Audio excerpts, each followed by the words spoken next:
Got to put in my earphones because, I have my in-ear monitors, they're called. It's very fancy, technical. Instead of headphones, they call them in-ear monitors. And I forgot to put them in. So what you're hearing now is me preparing for the show, last-minute preparations, clipping on my in-ear monitors, and then I'm going to stick these little rubber nubbins in my ear because that's what... And then we're going to go, and then we're going to have... Man, we're going to have a blast today. We have so much to talk about.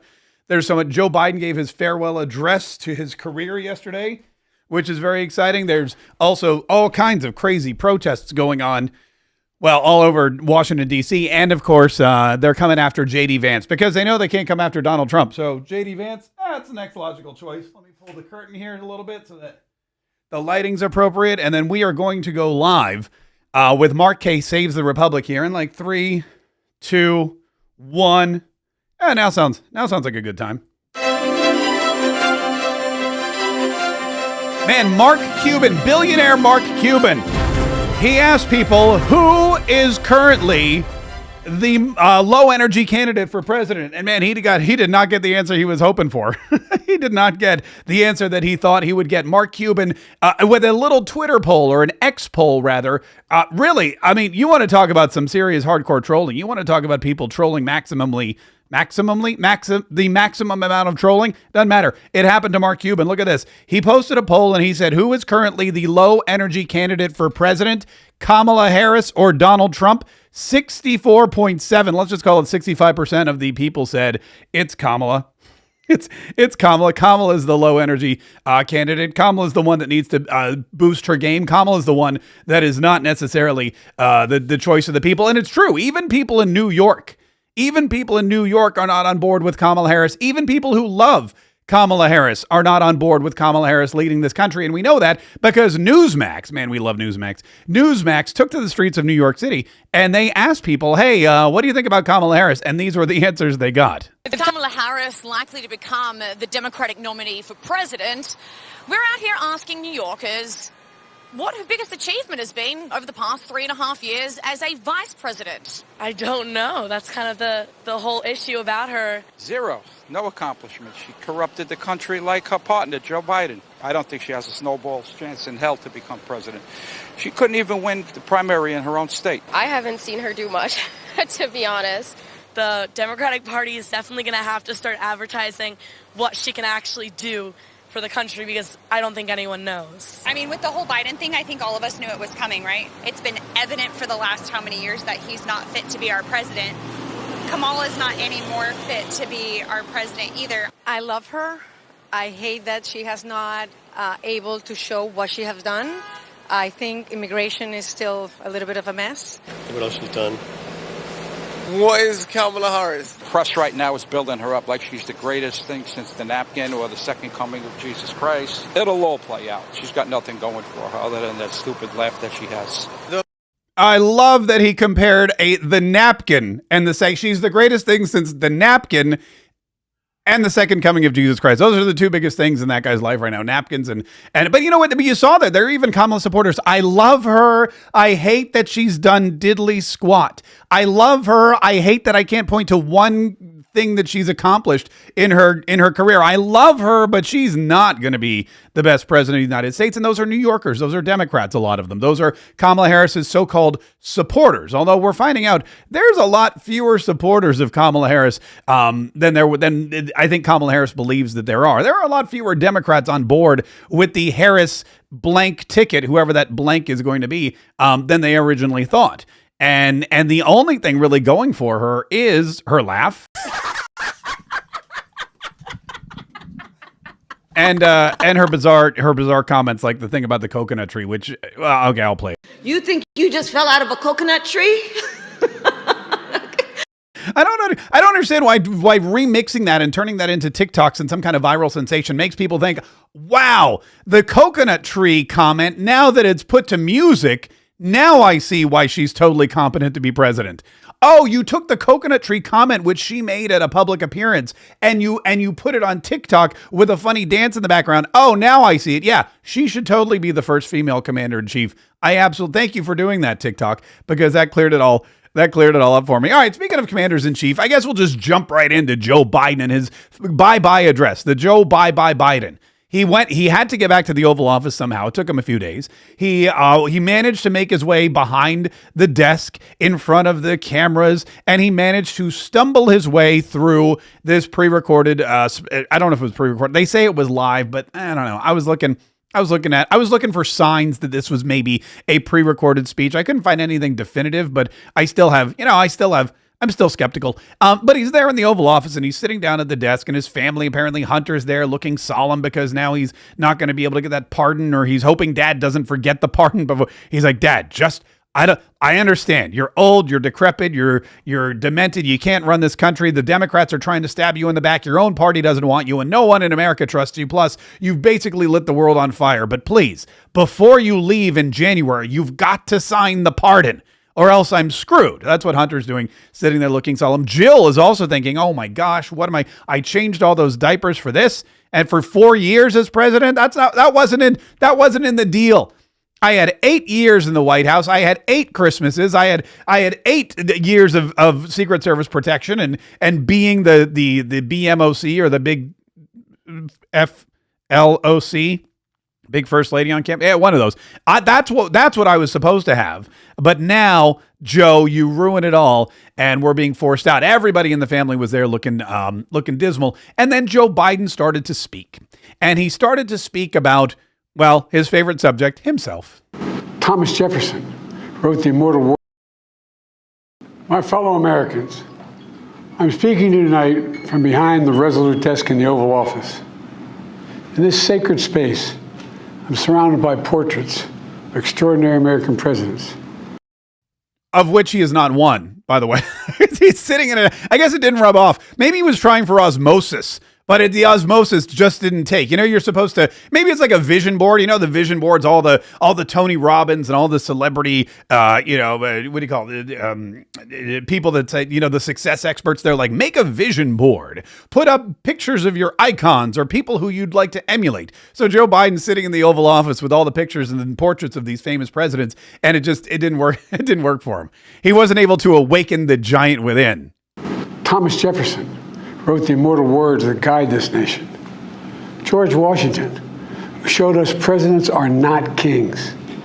Abraham Lincoln, who implored us to reject malice.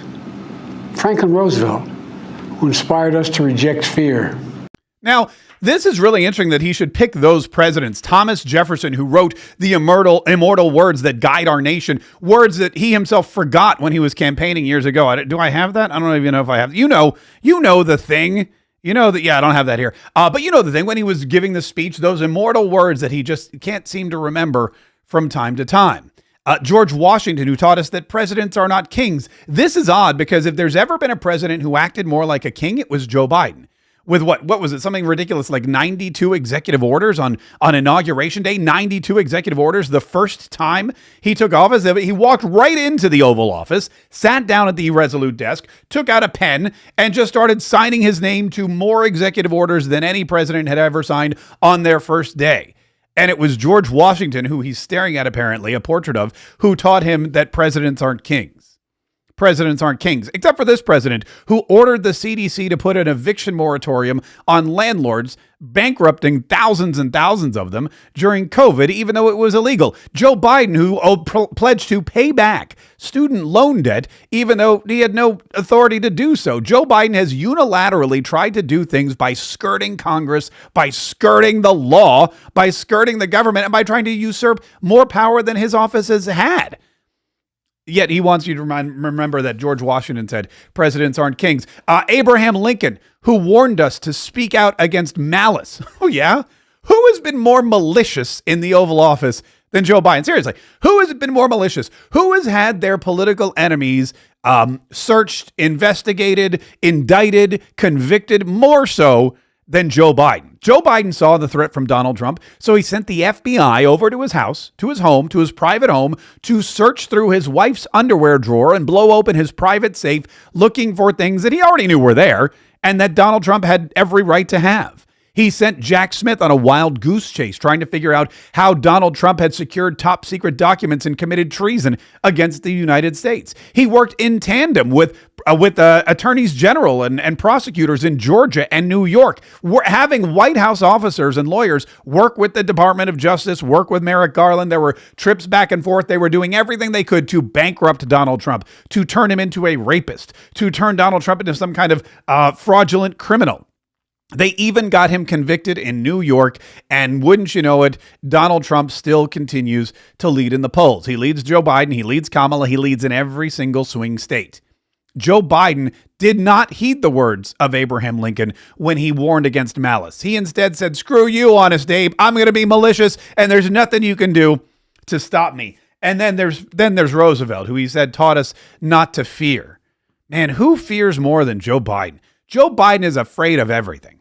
Joe Biden is afraid of Palestinian protesters. Joe Biden is afraid of Black Lives Matter. Joe Biden is afraid of COVID. Joe Biden is afraid of every single thing. Everything that we've had to stand up for, Joe Biden has just laid down and let roll over him. Joe Biden went to Vladimir Putin and said, "Hey, here's a list of 16 really crucial targets to American security. Please don't bomb them." He was afraid that Vladimir Putin would bomb our sensitive targets, so he gave him a list of 16 targets, basically saying, hey, these are the most sensitive parts of our country's infrastructure. Please don't touch them. Is that something that somebody who doesn't fear does? But I digress. Let's get back to Joe. But there's a lot more to this speech. It took him a long time to finally say, "I quit." But he said, "I'm doing it. I'm quitting because it's the right thing to do for the country." I revere this office, but I love my country more. It's been the honor of my life to serve as your president.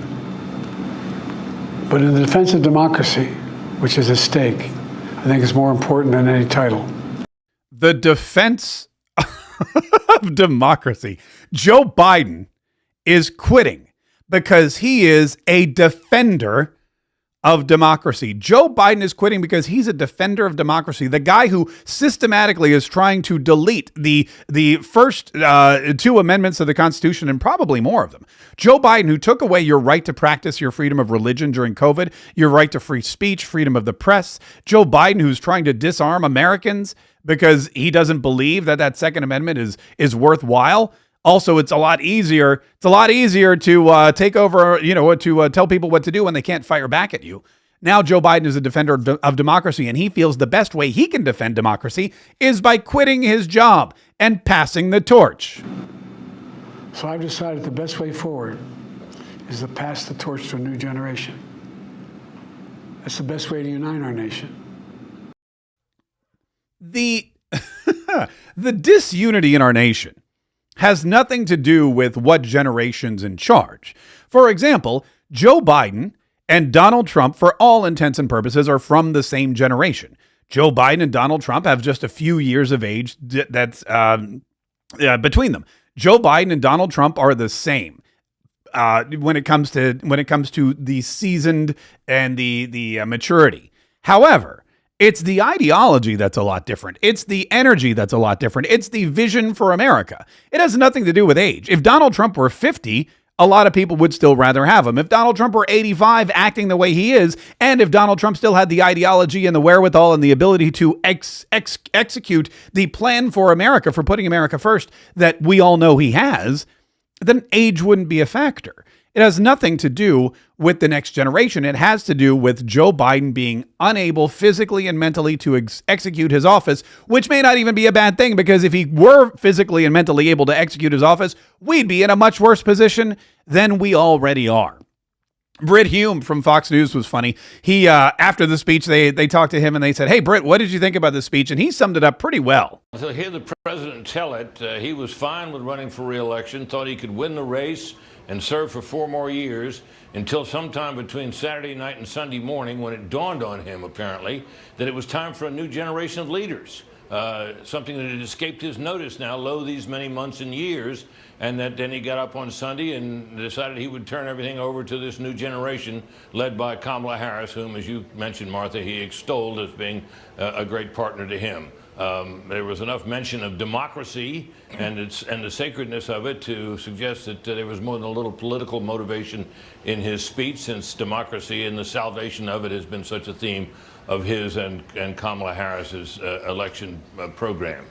But, so that was Brit Hume base, and it's a great summation. He goes, here's Joe Biden. Joe Biden for months has been spitting in the face of the poo-pooers on the left who have told him, who have come to him and begged him. They've begged him. They've pleaded with him. When he said no, they connived with him. They threatened him. They pulled his funding. The Democrats are the one that forced Joe Biden out. Joe Biden never wanted to leave. Even after his dismal debate performance, he went on George Snuffleupagus' show and he tried to defend it. I had a bad night, but I'm still there. I'm still good to go. And then he called Kamala Harris Vice President Trump. So it was not a good showing for Joe Biden in the last 4 weeks. And the Democrats said to him, Joe, you got to go. He goes, no. They came back to him and they said, Joe, please, you got to go. And Joe said, absolutely not. I am sticking it out. I have 4 more years in me. There's more to do. And then the Democrats threatened to take away his money and expose all of the damaging information they had about him. And then so sometime, as Brit Hume points out, between Saturday night and Sunday morning, all of a sudden, Joe Biden decided, okay, I'm not going to do it for the next 4 years. And he or somebody with access to him wrote that letter and published it on his X channel. And he never really explained why. All he said was, well, democracy is at stake, and so I got to go. But he didn't really explain if it was physically he was unable, mentally it was unable. He didn't throw anyone under the bus. We never really got the answers we wanted. He brought back his old favorites. He mentioned the inflection point of America again. I've made it clear that I believe America is at an inflection point. One of those rare moments in history when the decisions we make now will determine our fate of our nation and the world for decades to come. America's going to have to choose between moving forward or backward, between hope and hate, between unity and division. Between hope and hate. We have to choose, folks. America has to choose between hope and hate, between unity and division. Now, something I'd like to point out, and you probably know this, and I don't know if the news made anyone aware, but while Joe Biden was giving this speech in the Oval Office, this speech where he was lambasting Republicans and Donald Trump and the MAGA crowd once again, while he was giving this speech saying, look, you can choose between us, hope, or Donald Trump, hate. You can choose between us, unity, or Donald Trump, division. While that was going on at the White House, 1600 Pennsylvania Avenue. Yeah, that's the ticket. Just a mile down the road at the Capitol building, just across the street in the Washington Mall. In fact, it peppered all around Washington, D.C. were violent, destructive protests by Hamas pro-Palestinian liberal protesters who were desecrating statues, who were destroying monuments, who were burning American flags. They pulled not 1, not 2, but 3 American flags off the top of Union Station, which is sandwiched right between the White House and the Capitol building. I've been to Union Station. I've been to the White House. I've been to the Capitol. Joe Biden is speaking about being the party of unity and the party that's going to fight hatred. Joe Biden is speaking about being the party of hope. And right down the street, American flags are laying on the ground and they are being burned by his supporters, by Kamala Harris voters. In fact, look, I got video of it. Look, this is the Freedom Bell. Look, they took it. I don't know if there's some paint on there. It looks like they took some Sharpies. They're writing all this stuff pro-Hamas, that to Israel justice. There's some wordy dirds on there that I'm not going to read. Here's the statue right across where here's a video of a guy who actually was able to jump up with a red can of spray paint. He's spray painted Hamas on the statue. Nobody's stopping him, by the way. I don't know why these people are just able to run rampant in the streets of DC and do whatever they want while they're able to just desecrate our fine American capital. And that's something that Donald Trump mentioned when he was at the RNC, when he was accepting the nomination. He said one of the biggest problems is that our United States Capitol, our great capital of Washington, D.C., has fallen so far. Here you have flags being taken down from Union Station, the American flag, the red, white, and blue, the stars and stripes, the emblem of liberty and our country. These are supposedly Americans that are taking this flag down, 3 of them. They're dousing them with lighter fluid. They're lighting them on fire. They're replacing them with pro-Palestinian flags. They're videotaping it. They're dancing. There's no one stopping them at all. They're just chanting around in the square. And then all of a sudden, when one brave patriot, there's this one guy that runs up and tries to save the American flag from being burned. And what do? They chase him down. They chase him down and they attack him in an effort to try to keep the flags from burning. But this is just, the police finally showed up. There were some riot police, but it was bizarre to me that in the United States of America, in our capital, there is so little security, so little respect for our nation, so little, what did Joe Biden call it? Oh, unity, that pro-Palestinian protesters believe that they can just run rampant, spray paint our statues, destroy our freedom bell, and burn our American flags. And literally nobody stopped them. Literally nobody stopped them at all. I wasn't even it. At the Watergate Hotel yesterday, you know what they dumped in the conference room? Maggots. But like hundreds of thousands of maggots and grub worms and mealworms and crickets and caterpillars and sediment. Look at this.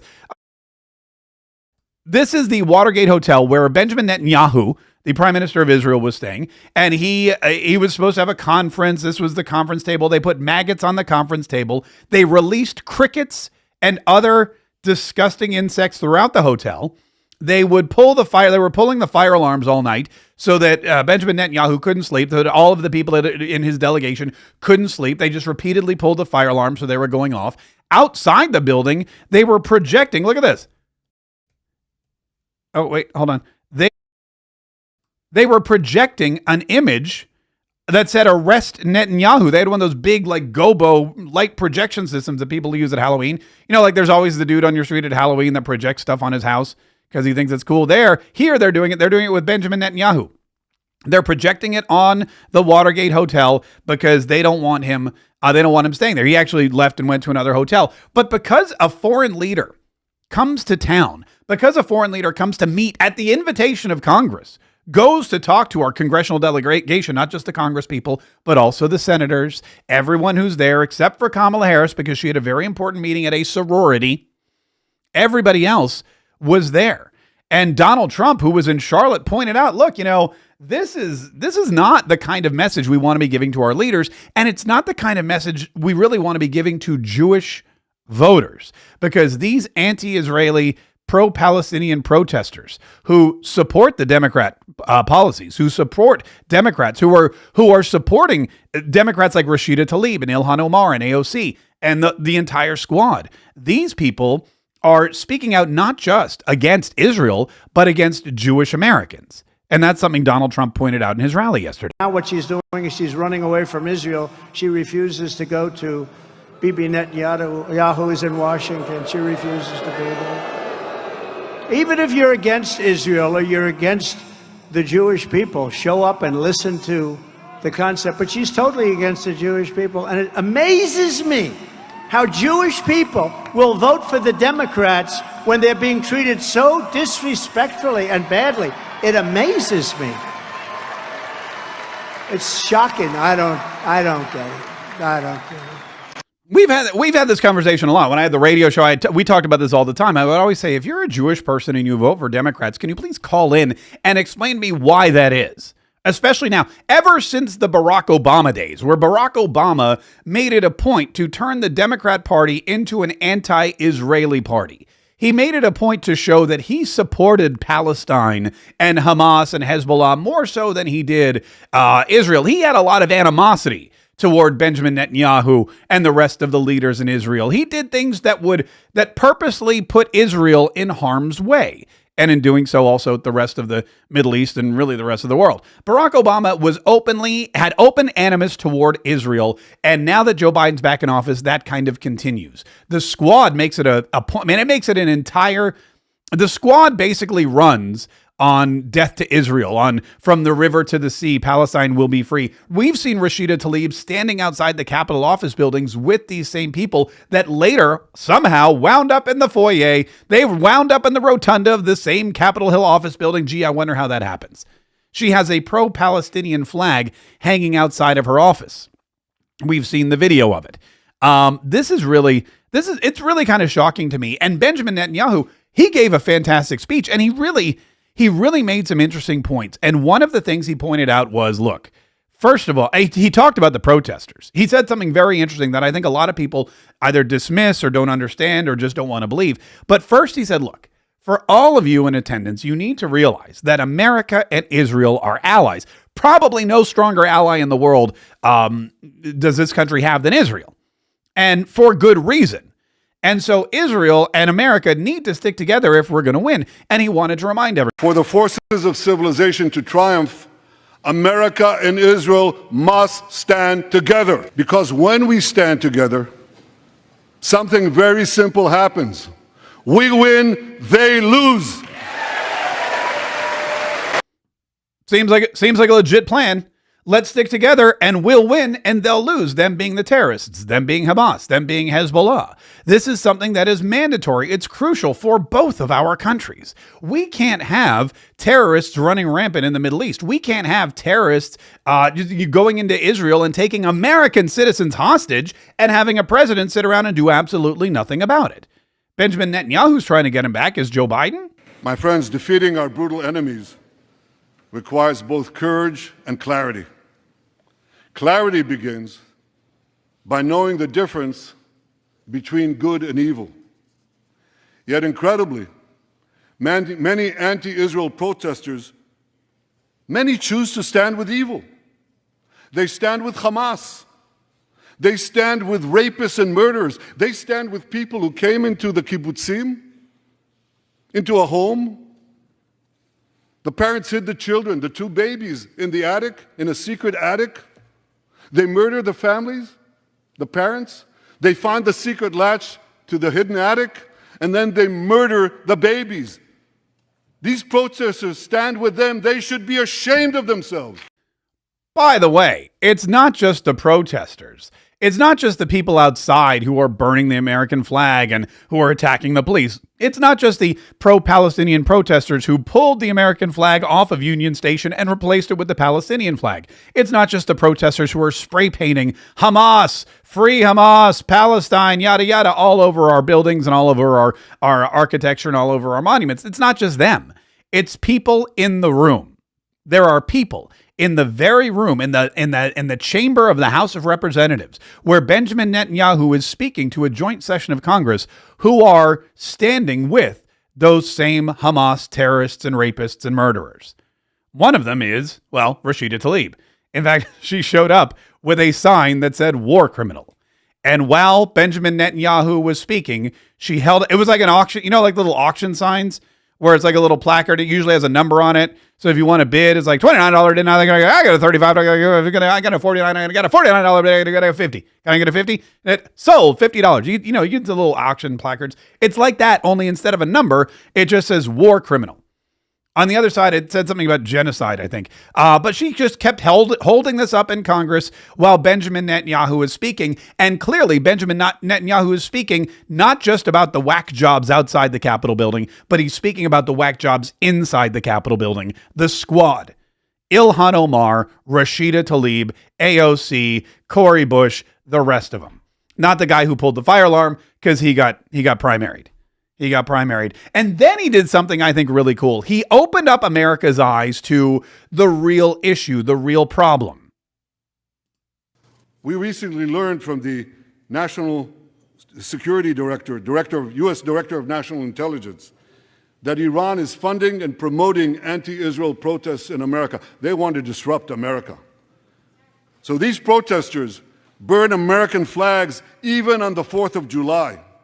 And I wish to salute the fraternity brothers at the University of North Carolina who protected the American flag against these anti-Israel protesters.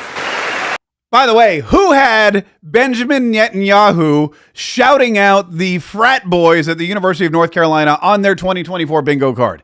Who had that? I'm telling you, this is one of the weirdest years ever. In 2024, not only did a group of frat boys at UNC Chapel Hill become unlikely heroes, but months later they appeared at the RNC, the Republican National Convention in Milwaukee. And then a week after that, they got a shout out during a joint session of Congress from Prime Minister Benjamin Netanyahu, who saluted them for standing up to these Iranian-funded protesters.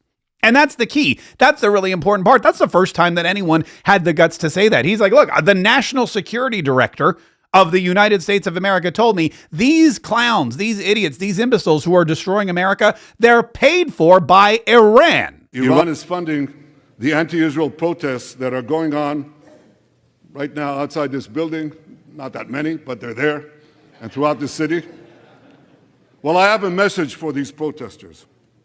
When the tyrants of Tehran, who hang gays from cranes and murder women for not covering their hair, are praising, promoting, and funding you, you have officially become Iran's useful idiots.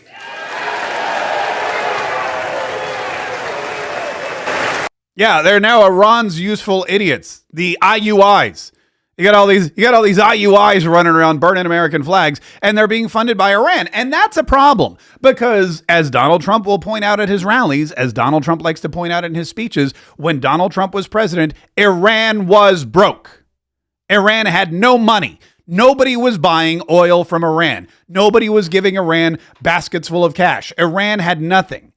He went to China. He went to Russia. He said to everybody, you better not be doing any business with Iran. Because if you do business with Iran, you ain't doing business with us. And all of a sudden, Iran was broke. They had nothing. Joe Biden comes along. The first thing he does is he gives Iran back all their money, starts buying oil, shuts down our oil production and opens up Iranian oil production. So they're rich again. They have so much money now that they can pay IUIs, Iran's useful idiots. They can pay IUIs to come to Washington, D.C. and burn our flags and desecrate our monuments and put maggots in Benjamin Netanyahu's conference room at the Watergate Hotel. All of that is done because of Joe Biden and his weak leadership. By the way, Benjamin Netanyahu, he got jokes. Absolutely amazing. Some of these protesters hold up signs proclaiming gays for Gaza. They might as well hold up signs saying chickens for KFC. Who had Benjamin Netanyahu saying gays for Gaza? They might as well be holding up signs that say chickens for KFC at a joint session of Congress on their 2024 bingo card. If you did, you have to be yelling bingo by now. Because that is just, again, things that I never thought I would see happen in my lifetime. Look, but in all seriousness, he gave a fantastic speech. He gave a much better speech from the floor of Congress than the president did from the Oval Office when talking about democracy, when talking about fighting back against evil, when talking about standing up against the agents of Satan who are trying to destroy everything that is good in this country, in his country, and around the world. And he knew how to inspire the crowd and outline the very simple concept that everybody should be aware of when it comes to the Israeli-Palestinian conflict. For nearly 4,000 years, the land of Israel has been the homeland of the Jewish people. It's always been our home. It will always be our home. And that is something that I think a lot of people need to pay attention to and remember. Listen, Joe Biden, there's more Joe Biden. We got to get to Joe. We haven't even gotten to the biggest lie. Joe Biden told the biggest lie of his career, and this is a guy who lied a lot. Joe Biden told the biggest lie of his career the other night in his Oval Office speech, which, by the way, I forgot to, did you see his eyes? Did anyone think, how many drugs is this guy on? Look at these eyes. How scary is that? That is not a guy, that guy's not well. That guy's vapid. That guy's, there's something going on, or there may be nothing going on. I don't know what's scarier, Joe Biden's eyes or Rashida Tlaib holding up the war criminal sign. It's either one or the other. But listen, before we get back to Joe Biden's speech, GoTrumpYourself.com. GoTrumpYourself.com is the website to get the book Go Trump Yourself, 10 Ways to Live Like Trump in a Joe Biden Economy. Again, this is my latest book. A lot of you have written a lot of my, a lot of you know I've written a lot of books, and you've purchased and read a lot of my books, and I do appreciate that. And if you haven't yet grabbed this one, you got to grab it. It's phenomenal. It's a great book. It's entertaining. It's a little longer than some of my other ones. It's not necessarily a kid's book. A lot of folks are like, oh, I loved the woke folk. Are you going to write any more kids' books? And I never really considered The Woke Folk to be a kid's book. It was just kind of a fun book, but hey, whatever. If we can access the younger generation and teach them the American ideals that are important at a younger age, great. Then maybe I should write some more of those. Joetry, which was just a fun parody on some of the idiotic things that Joe Biden says. The Untold Story of Christmas, a fantastic Christmas parable, which I'll have more information for you about later on. But then there was Go Trump Yourself, and this was one of my favorite books because this blended two of my passions: politics, entertaining stories about politics, and also self-development, the self-improvement. Donald Trump is one of the most successful people we have on the planet. He's successful in politics. He's successful in business. He's successful in entertainment. He's successful in raising a family. And those are really, when you look at politics, business, raising a family, financially, you're successful. You want all of those things. How did he do it? Well, in following Donald Trump and in emulating Donald Trump and in looking at his family members and interviewing people like Laura and Eric and Don Jr., getting to know them, I came up with some ideas. And I shared some of the funniest and most entertaining stories over the last 8 years of the Donald Trump presidency. And I mixed it together with the 10 ways that I found that Donald Trump lives his life so that he is super successful, and how you can easily do it too. And I put it in this book. So gotrumpyourself.com is the website. Go get the book. There's 3 ways. You can get a single copy. You can save 10% by getting 3 copies. You can save 15% by getting 6 copies. And then you'll have plenty for your friends. There's an audiobook. There's an ebook. But I urge you definitely before we run out to go get your own copy. Gotrumpyourself.com. On the website, by the way, there's tons of fantastic Facebook comments for people who've read the book and really enjoyed it. Maybe tomorrow I'll share some of those, but you can go read them for yourself and make a judgment call. It's $19. Go Trump Yourself for $19. Live like Trump for $19. Hey, that's the best deal. That's the best deal you're going to hear all day. All right.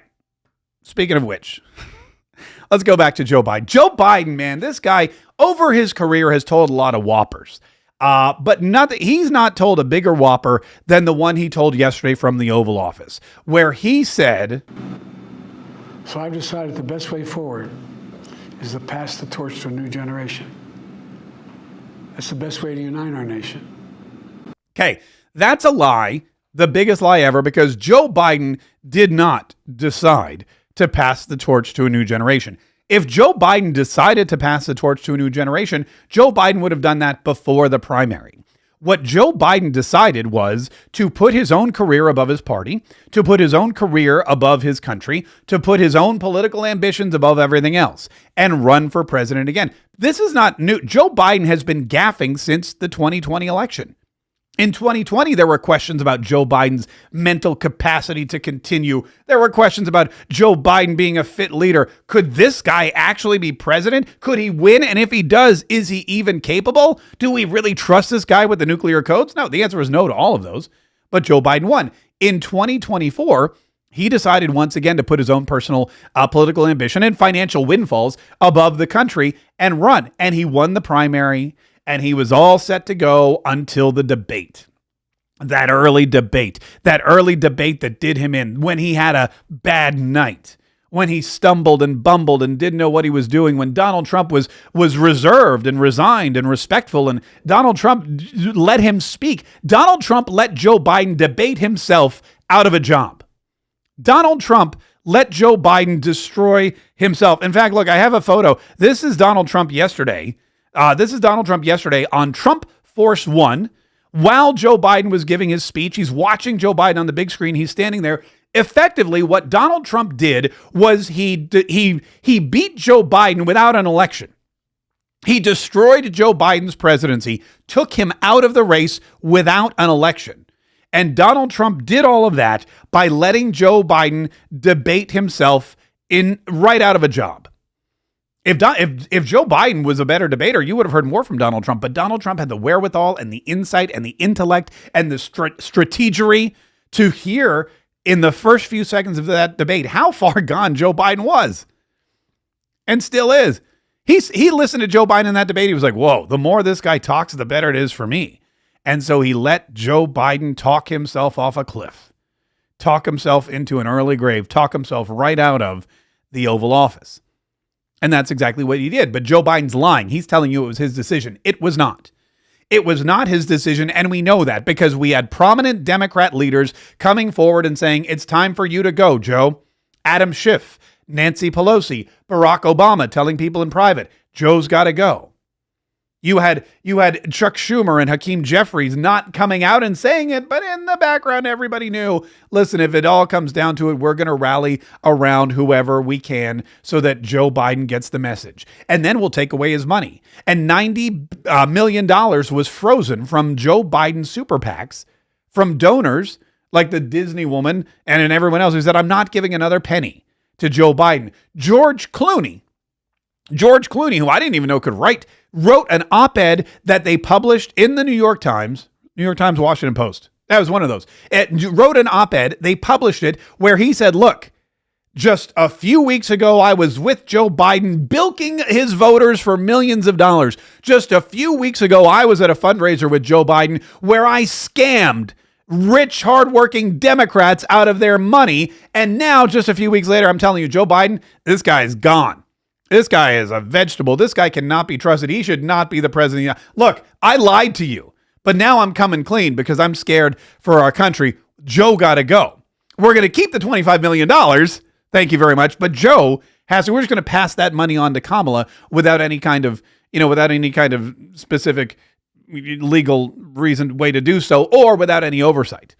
But that's a story for another day. So you've got all these people rallying around Joe telling he didn't decide anything. He had no choice because the next thing that was going to happen was not the bankrupting his campaign, not the strong suggestions that he was past his prime, but it was going to become the public humiliation. The Democrats were poised and ready to publicly humiliate their president. The Democrats were poised and ready to get every embarrassing story, every embarrassing anecdote, every embarrassing recording, every embarrassing text message. They would even make stuff up probably because that's what they do. And they were going to just flood the press. They were going to flood the internet. They were going to flood TikTok and Instagram and everywhere else with the most embarrassing tidbits of information about Joe Biden and his exploits. Inappropriate things he said and did to women. Inappropriate things he may have said and done to minors. Things he said about ice cream. People's names that he messed up. Times that he almost brought us to the brink of war because of his mental cuckooedness. That was going to be the next phase of Operation Joe Gotta Go. The Democrats eating their own. This was not a decision Joe made by himself. This was a decision made by Joe. That's why I find it ironic when he said this. In this moment, we can see those we disagree with not as enemies, but as fellow Americans. Can we do that? He almost said we can see those we disagree with not as enemies, but as friends. But then he caught himself and said, not as friends, as fellow Americans, because I'm never going to be friends with Republicans. I'm never going to be friends with Donald Trump. And heck, I probably won't be friends with any Democrats anymore because you can't trust them as far as you can throw them. He's not friends with Barack Obama, nor will he be. The next time he sees Barack Obama, he may never see, Barack Obama may see him at his, at his going away party. But otherwise, I don't think they're going to be buddy-buddy anymore. I don't think Barack Obama is going to get an invitation to the opening of the Biden Library, which, by the way, I hear tell is all pop-up books. That's what I heard. Thank you. I'll be here all week. No, but Joe Biden said, look, we can't see our enemies as friends. We have to see them as fellow Americans. When you elect me to this office, I promise to always level with you, to tell you the truth. And the truth, the sacred cause of this country, is larger than any one of us. And those of us who cherish that cause cherish it so much. A cause of American democracy itself. I didn't really understand the last one. I think he was trying to say cherish the cause. I think he said cherry the cause. Cherry that cause. Yeah, he said cherry that cause. I don't know. Then he just starts to kind of drift off into oblivion. He starts to talk about himself, and he starts to lie about all the things he claims he's done, like, make the economy better for Americans and lower prices for Americans and give everybody that breathing room that his father always talked about. He talked about the border being strong and America being great and all this other stuff. Oh, and then he dedicated himself for the next 6 months. For the next 6 months, he's going to do everything that he has not yet been able to do in 50 years in office. Joe Biden has been in Washington, D.C. since the 70s, and now, finally, that the clock is ticking and that he's old, Now he's going to do everything he promised he was going to do, including cure cancer. Over the next 6 months, I'll be focused on doing my job as president. That means I'll continue to lower costs for hardworking families, grow our economy. I'll keep defending our personal freedoms and our civil rights, from the right to vote to the right to choose. I'll keep calling out hate and extremism. Make it clear there is no place in America for political violence or any violence ever, period. I'm going to keep speaking out to protect our kids from gun violence. Our planet from climate crisis is the existential threat. And I will keep fighting for my cancer moonshot so we can end cancer as we know it, because we can do it. BT dubs, sorry, Keith. Joe Biden was put in charge of curing cancer during the Obama administration. Joe Biden was made the cancer czar by Obama. Barack Obama said, no man I trust more than Joe Biden to cure cancer. And that was 12 years ago almost. And then Joe Biden, when he came to office, said, I'm going to cure cancer again. That was 4 years ago. And now he's got 6 months left. So finally now his cancer moonshot, which kind of, I don't know what happened to it. It kind of fizzled. It wasn't like the actual moonshot. You know, JFK came out and he said, we choose to put a man on the moon by the end of this decade, not because it's easy, but because it's hard. And Joe Biden said, we're going to cure cancer. And then he took a nap, and then he got COVID, and then he forgot. And now he's quitting. Oh, so in the next 6 months, Joe Biden's got to cure that cancer. Otherwise, who knows? It may never happen. Look, as Joe Biden now passes the proverbial torch to Kamala Harris, or rather, I guess what would be more likely a thing to do is say, as Kamala Harris grabs the torch without any say from Democrat voters, which, by the way, is causing a stir. This is not a happy occasion for a lot of Democrats. They're thrilled that Joe's gone, but they're not thrilled that he's taking this democratic process and flushing it down the toilet, or that the DNC is taking the democratic process and flushing it down the toilet. For all the talk of democracy in Joe Biden's speech, for all the existential threats to democracy that Donald Trump poses, it's really interesting how a lot of Democrats feel like they are being disenfranchised now, and that democracy is not the norm now in their own party. There's this article on the AP. Democrats poised to virtually nominate Harris and her running mate by August 7th. This is weird because last time I checked, Kamala Harris doesn't yet have a running mate. All we know is it's Kamala Harris and somebody else. Maybe it's Shapiro. Maybe it's Kelly. Maybe it's Bashir.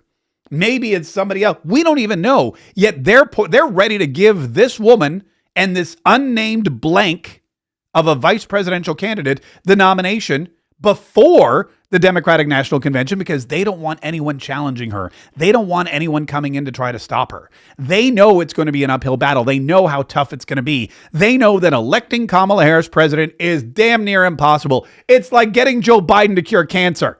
That's how difficult it's going to be, especially against a powerhouse like Donald Trump, who's been campaigning for 4 years, who's already held the job, who just had a very successful RNC convention, who's leading in every single state that matters in this election, and, oh yes, who also just survived an assassination attempt under very questionable circumstances. Who do you vote for? The person who almost got assassinated, or the people that represent the party that may have had a hand in it? That's the question. And it's going to be very difficult for Kamala Harris. So what they're going to do is they're not even going to leave it to the people. They're leaving nothing up to chance. The Democrats are going to virtually nominate her and her running mate by August 7th from the AP.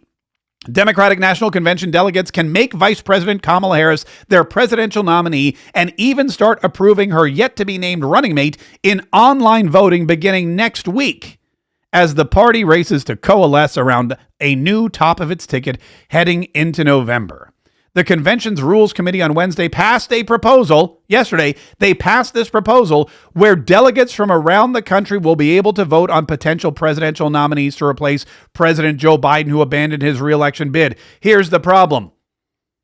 There's only one potential nominee. Only one person has thrown her hat into the race. Only one person has stood up and said, I want to be the president. And so when you go to virtually vote, guess what? It's a very slim ballot. You got one name up there. You can pick Kamala Harris or nobody. So unless other folks race to get in this, all of a sudden the delegates are going to have no choice but to vote for Kamala, and she's going to be the nominee, even though she didn't win a single primary vote ever, the first time or this time around. You know who's not happy about that? Black Lives Matter. Black Lives Matter. Black Lives Matter is not in favor of Kamala Harris getting coronated as the candidate. Look at this. Black Lives Matter posted on their X account. They wrote, this is the official Black Lives Matter account. President Joe Biden today, I am dropping out of the presidential race to defend democracy. We must unite to protect democracy. Nothing should stand in the way of saving our democracy. In a democracy, the people, not kings or dictators, rule.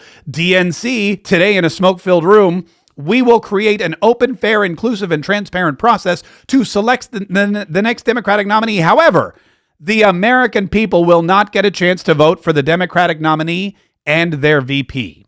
DNC party bosses will vote instead of the American people. While a virtual primary for the American people isn't possible, we will make it possible for DNC party bosses to vote virtually.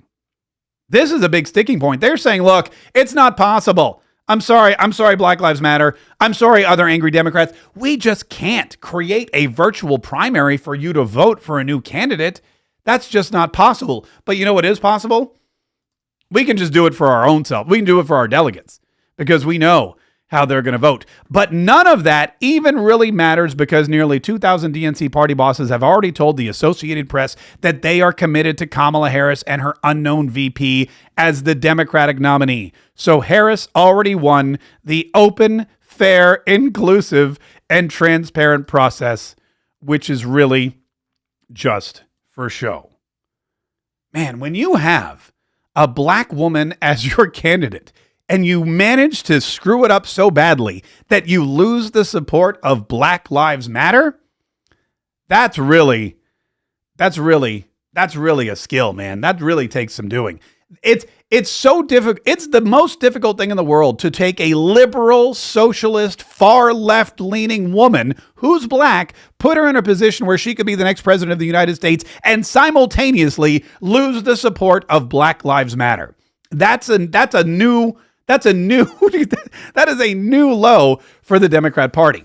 And they don't even have a candidate yet. Just wait. There's plenty more time for them to screw it up even bigger. All right, listen, before we wrap this up, before we get out of here, the Democrats have realized, I think, that they can't beat Donald Trump. So now what they're trying to do is beat J.D. Vance, which is weird because if there's anything we've learned from elections, nobody really cares who the vice president is. If anybody cared who the vice president is, Kamala Harris never would have become vice president. Nobody cared about Mike Pence. Donald Trump didn't win because Mike Pence delivered Indiana. Nobody cares about that. J.D. Vance is nice and all, and he's younger, and he wrote that movie that everyone's watching on Netflix.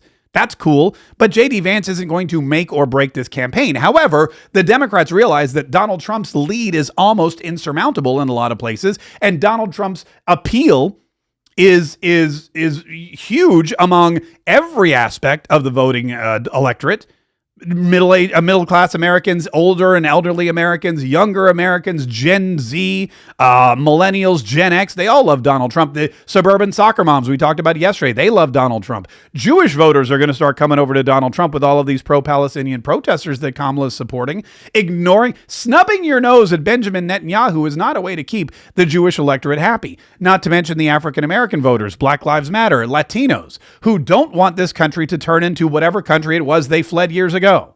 Cuba, Venezuela, El Salvador. These people came here legally. They built a life for themselves. They're looking at Kamala Harris. They're looking at this anointing. They're looking at the Democrats just manhandling the democratic system of government, despite the fact that they're named after it. And they look at that and say, this is crazy. It's like I live in Cuba again. I'm not voting for that. I'm voting for Donald Trump.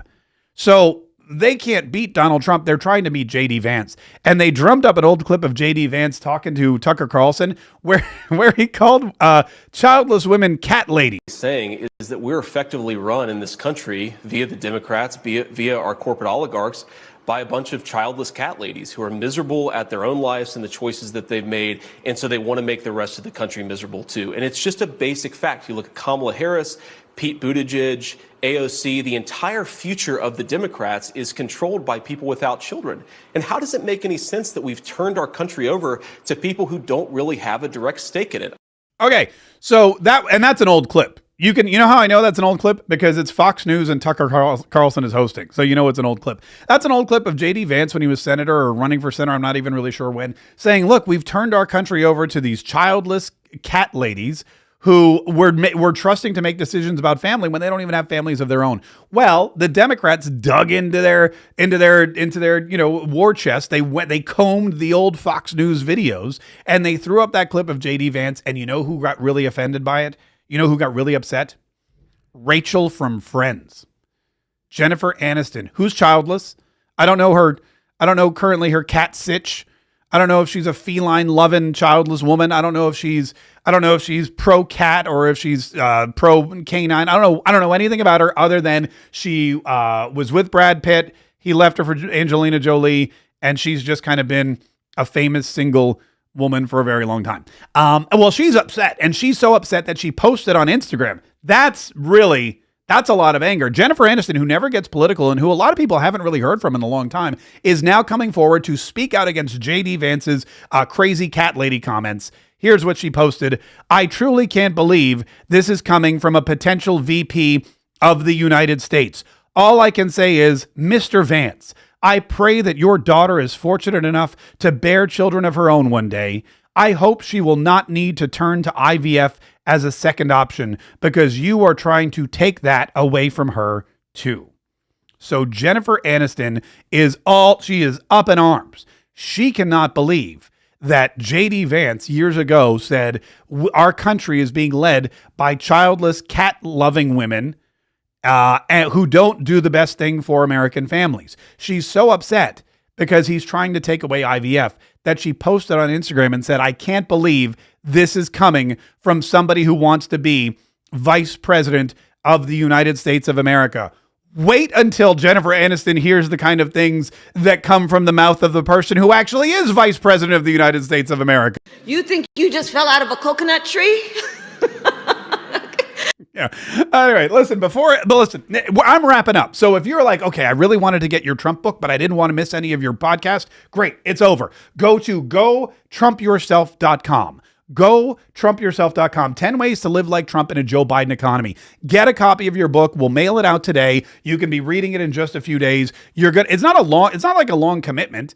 It's not like, War and Peace or, Obama's autobiography or any of those or Harry Potter, any of them. The last ones really were long. This is a very short read. It's like 100 and some odd pages. It's very quick. It's lighthearted. You're going to love it. It's only $19. And hopefully not only is it going to entertain and inform you, but it's going to enlighten you. And my hope is really, truly change your life and get you to a position where you can see that success is your birthright, that you have everything you could possibly need to succeed financially and in your family life and get ahead and keep America great. All of the things that Donald Trump has done in his own life and has promised to help every American accomplish. It's all outlined right here in this very hilarious book. Go Trump Yourself. Only $19. Go to GoTrumpYourself.com. Thank you so much for all the super chats. I noticed we've been getting some super chats on the YouTube, and that's really appreciated because we are independent broadcasters now.